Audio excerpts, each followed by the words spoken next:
and welcome to my channel. I am Tenia, of course, and I am so glad that you're here. And in this video, I am doing a teacher tag, but a student teacher edition because I'm not completely a teacher yet, and right now I'm student teaching. So let's get right into the video.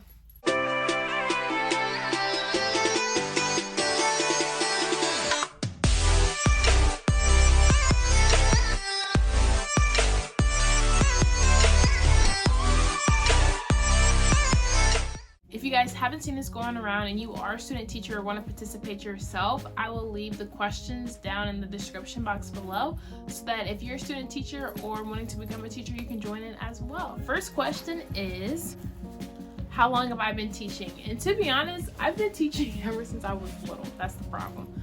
I teach entirely too much. I teach the people who want to learn or people who don't want to learn, like my sister. And quite frankly, even my stuffed animals, I used to teach them. And really, I have not started teaching until I came to college, like teaching other people professionally and like actually knowing what I'm teaching and the proper like pedagogies and ways to actually teach that students can receive it. So I've been teaching for 3 years now, ever since I've been in college. And thank God my university is really good about getting us in the classroom early so that we can get that experience under our belt. So the second question is, what grades have I taught? So my first internship was with a principal and I got some experience through that. And then my second internship was in 3rd grade. And my last internships, because we do 3 internships, was in pre-K, which that stretched me for sure. And then I've been practicum and student teaching in 1st grade at different classes. And if you watch my other videos, you will know that I didn't like 1st grade at first. And now that I've been here for a year at different schools and different settings, it's starting to grow on me a little bit. So yeah, right now I'm in 1st grade. Question number 4 is, where do I teach? I teach in the state of Pennsylvania. And yeah. Question number 5, I'm doing these like rapid fire. So question number 5 is, how many students are in my class? I have 14 little 1st graders that I serve, take care of, and teach. So number 6 is, what is my ideal class size? My ideal class size would be about 20 kids, 20 to like 24 kids. I do like bigger class sizes just because I grew up with bigger class sizes, and I feel like it makes teaching more fun and more interesting the more personalities you have in your classroom. Most people probably wouldn't say that, but for some reason I just like teaching bigger classes. And even now with my 14 1st graders, it's like you can't really do as much partner activities, and the ratio is not good between girls and boys. So my ideal class size would be like 20 students with 10 girls and 10 boys. I think we're on 7, question number 7. Anyway, the next question is, what is my favorite drink from Starbucks? I don't really go to Starbucks that often, to be honest. I think it's a waste of money, but hey, to each his own. And I'm not really a big coffee drinker, so when I do go there, I just get like a vanilla bean frap, or I do like their strawberry refreshers, and they have different fruits you can add in them just for like a little sweet drink. The next question is question number 8. What is my favorite online resource?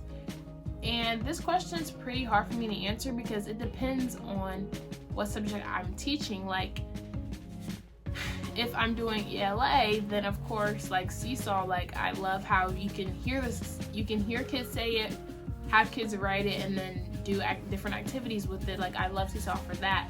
But if I'm doing like a social studies lesson and want to hear students feedback, I love Nearpod.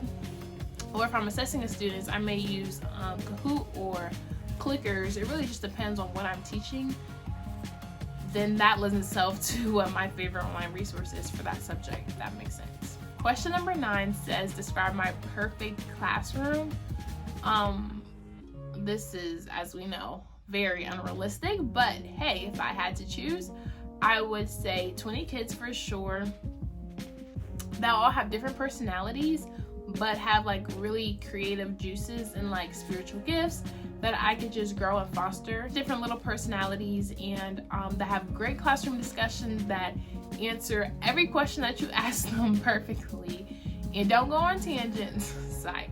But no, I like a lot of personality in the classroom, and at the end of the day, like, we are made in God's image, so just to have everybody have their input, I would love that.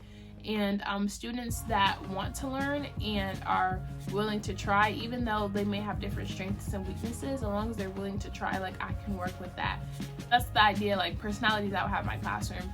But the idea classroom for me would be like desks that I could spread apart, we can write on the tables, just do so many manipulatives, all the resources I could ever want, and basically build my dream classroom, like arrange it however I want, and not have to worry about other teachers coming in, or like to change for the next year. Can keep all my anchor charts on, and just basically my perfect class will like start with a blank canvas, and I just fill it with the needs and the learning of my students, just to be able for them to reflect and build like a great classroom community. That's what I would say my perfect ideal classroom would be.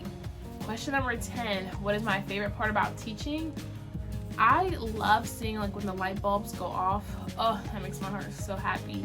Seeing a student who may be struggling in an area and they may be weaker in this area as opposed to other subjects, but seeing like a light bulb go off, you've used a bunch of different strategies with them, and the light bulb goes off, and it's like they can now apply what they've learned to other subjects, or we have seen tremendous growth throughout their reading. Just like that process of growth and learning, like I just love that, to see my students be able to grasp the information, because I truly do teach to transform. Like, yes, they need this information, but what are they going to do with this information? What's their heart posture behind this information, and how is that going to lead them to eventually change the world?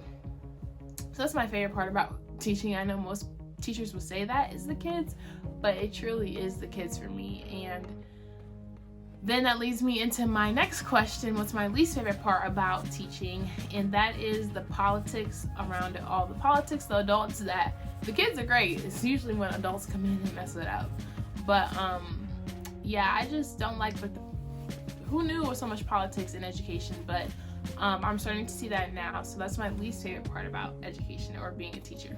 And the last question is, what advice would I give to future teachers or someone who wants to become a teacher?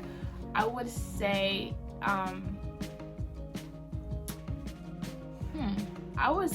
remember your why, because every day is not going to be a good day. You're going to get frustrated.